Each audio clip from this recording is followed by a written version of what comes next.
Bienvenidos a El Intercambio. Hoy nos metemos de lleno en uno de los escenarios más comunes y a la vez más traicioneros de la clínica diaria de pequeños animales, el ojo rojo. Un signo que puede ser desde una simple conjuntivitis hasta, bueno, la antesala de una ceguera. Exacto. Y el material clínico que estuvimos revisando nos plantea una encrucijada fundamental.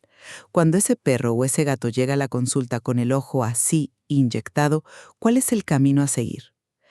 La pregunta central, digamos, es, ¿nos aferramos a un algoritmo diagnóstico estricto, uno que nos obliga a diferenciar primero si el problema es superficial o es profundo? O, por el contrario, confiamos en nuestra simiología, en una inspección clínica detallada, y dejamos que lo que vemos, la pupila, el tipo de vasos, los párpados, guíe cada uno de nuestros pasos. Es una necesidad. Seguir un protocolo, empezando por la diferenciación vascular, es la única forma de garantizar la seguridad del paciente y no cometer errores que pueden ser catastróficos. Y yo voy a sostener que el mejor instrumento diagnóstico que tenemos son nuestros ojos y nuestro juicio clínico. Una semiología bien hecha supera la rigidez de cualquier protocolo y nos lleva a la causa real del problema de una forma más rápida y elegante. Mira, mi punto de partida es simple. El ojo rojo es un impostor.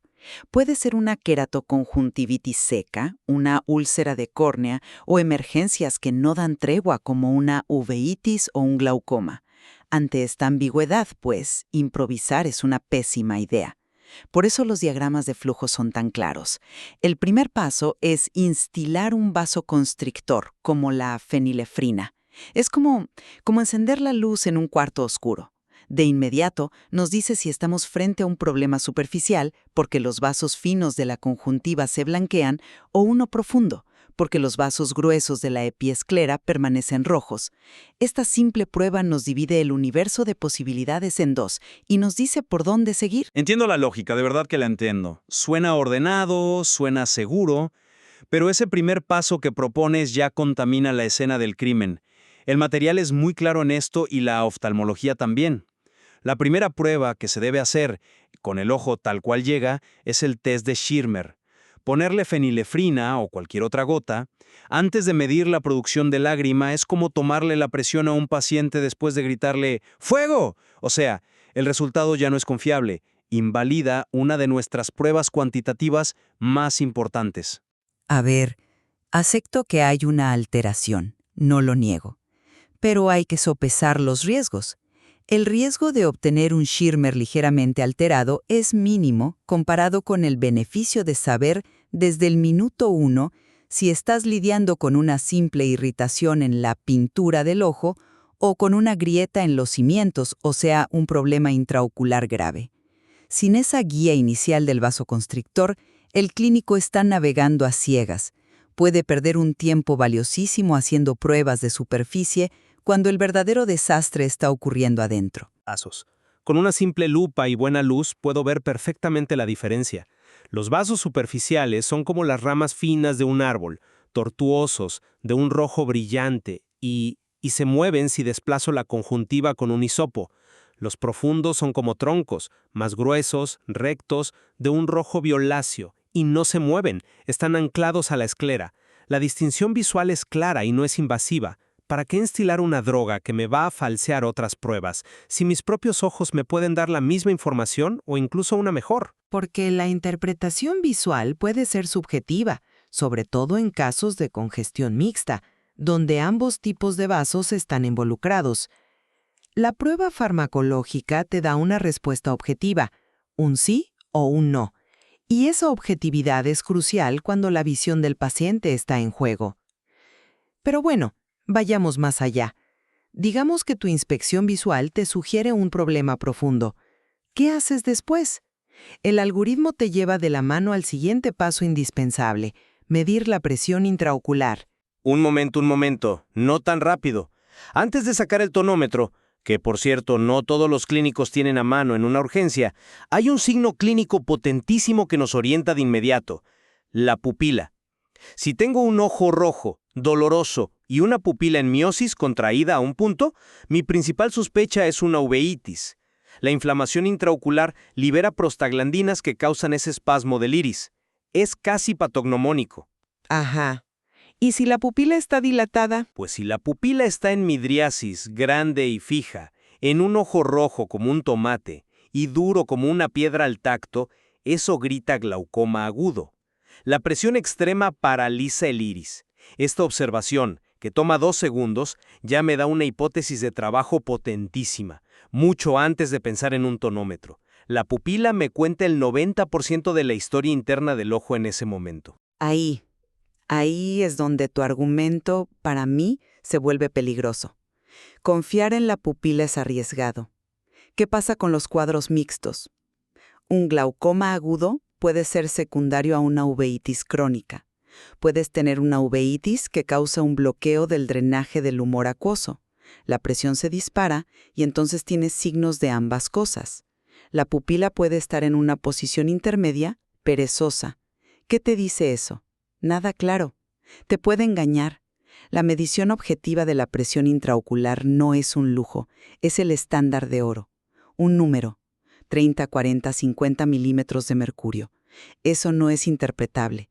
Es un hecho que te obliga a actuar de inmediato para salvar ese ojo. El algoritmo te obliga a buscar ese número.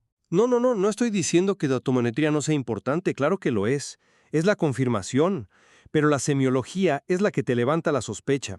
En la práctica real, en la trinchera de una clínica a las 3 de la mañana, la pupila es lo que tienes. Te permite iniciar un tratamiento presuntivo para bajar la presión mientras buscas la forma de confirmarla. El juicio clínico integra la historia, el dolor, la apariencia de la córnea, el estado de la pupila. El algoritmo, en cambio, te dice, si los vasos son profundos, mida la PIO. Es una orden, no un razonamiento. Y es una orden que salva ojos. Porque esa misma rigidez es la que te protege de otro error garrafal, el uso de corticoides. El protocolo, al obligarte a pensar en superficial versus profundo, te fuerza a realizar la tinción con fluoresceína en cualquier ojo rojo superficial antes de pensar en antiinflamatorios. Te obliga a descartar una úlcera. Todos hemos visto las consecuencias de ponerle un corticoide a una úlcera no diagnosticada. Se convierte en un melting corneal, una gelatina, y el ojo se perfora. El algoritmo es una red de seguridad contra la mala praxis. Totalmente de acuerdo en la importancia de la fluoresceína. Nadie en su sano juicio pondría un corticoide sin teñir primero. Pero de nuevo, el algoritmo se queda corto. Te dice, hay una úlcera, perfecto. ¿Y ahora qué? La mayoría de las úlceras, sobre todo las recurrentes, son secundarias a algo más. Y ese algo más no lo encuentra el algoritmo. Lo encuentra el clínico que se toma el tiempo de evertir los párpados y buscar un cilio ectópico, que revisa los bordes palpebrales con magnificación buscando una distiquia, que observa la dinámica del parpadeo, que se fija en esos triángulos de pelo pegados a la córnea que delatan un entropión medial en un braquicéfalo. El algoritmo confirma la lesión, pero la semiología descubre al culpable. Pero es que una cosa no quita la otra. El algoritmo no te prohíbe hacer una buena semiología. Simplemente te da un marco de trabajo para que no se te olviden los pasos críticos. Te estructura el pensamiento. Imagina el caso más complejo que mencionas. Una úlcera corneal profunda, que ya de por sí es un problema de superficie, pero que por su gravedad ha generado una uveitis refleja secundaria. Tienes un problema superficial y uno profundo al mismo tiempo. Exacto. ¿Y cómo clasifica eso tu algoritmo? Se rompe. Te obliga a elegir un camino, superficial o profundo, cuando en realidad son los dos a la vez. Ahí es donde un protocolo lineal fracasa. No estoy de acuerdo. Ahí es donde el protocolo demuestra su valor. Como te obliga a evaluar todos los componentes, te lleva al diagnóstico completo. Al ver la úlcera con fluoresceína, abordas el problema superficial, pero como la prueba del vasoconstrictor o tu examen vascular te mostraron un componente profundo persistente, el algoritmo te sigue empujando. Cuidado, hay algo más. Te obliga a mirar dentro de la cámara anterior, a buscar el flare, a medir la presión, a chequear la pupila. Sin esa guía, un clínico menos experimentado podría centrarse solo en la úlcera, poner un antibiótico y un collar isabelino, y preguntarse por qué el ojo sigue doliendo tanto y no cicatriza. Se estaría perdiendo la uveitis, que es la que está causando el dolor intenso y retrasando la curación. El algoritmo asegura que veas el bosque, no solo el primer árbol que te encuentras. Pues yo lo veo justo al revés. El clínico experimentado no necesita el algoritmo, porque su cerebro ya funciona así, de manera integral. Ve el ojo rojo y simultáneamente evalúa la córnea, la pupila, la conjuntiva, la presión digital. Integra todos los hallazgos en tiempo real para formar una imagen completa. El algoritmo, por su naturaleza secuencial, te obliga a desarmar el cuadro en pedazos, y al hacerlo, corres el riesgo de no saber cómo volver a ensamblarlos correctamente o de darle más peso a un hallazgo solo porque apareció primero en tu diagrama de flujo. La semiología es holística, el algoritmo es reduccionista. Recuerdo un caso, un bulldog francés con un ojo rojo que parecía una conjuntivitis banal. El Schirmer era normal, la fluoresceína negativa. Un algoritmo simple se habría detenido ahí. Pero el perro mostraba mucho blefaroespasmo, le dolía. Al evertir el tercer párpado y examinar su cara interna con magnificación, ahí estaban, folículos linfoides hipertróficos rozando la córnea con cada parpadeo. El problema no era el ojo, era el párpado. Ningún diagrama de flujo te lleva ahí, solo la curiosidad clínica y una exploración metódica de todas las estructuras. Para mí, al final del día, la clave es estandarizar un mínimo de calidad en el diagnóstico. Un protocolo estructurado es precisamente eso. Ofrece un camino claro y seguro que minimiza la posibilidad de error humano. Garantiza que pruebas críticas como la tonometría y la tinción con fluoresceína se hagan siempre que estén indicadas. Establece un estándar de cuidado, especialmente para el clínico general que no es especialista en oftalmología. Ante un signo tan polifacético como el ojo rojo, esa estructura no es una cárcel para el pensamiento, es la mejor defensa contra un desenlace trágico. Y para mí la conclusión es que no podemos permitir que los protocolos reemplacen al razonamiento clínico. Son guías, herramientas de apoyo, pero la base insustituible del diagnóstico es y siempre será la semiología.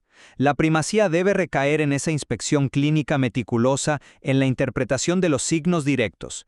Esa habilidad para leer el ojo es lo que nos permite usar las pruebas diagnósticas de forma más inteligente y contextualizada, llevándonos no solo a etiquetar la enfermedad, sino a entender la causa raíz del problema para ese paciente en particular. Creo que, a pesar de las diferencias en el punto de partida, ambos caminos nos llevan a una misma verdad.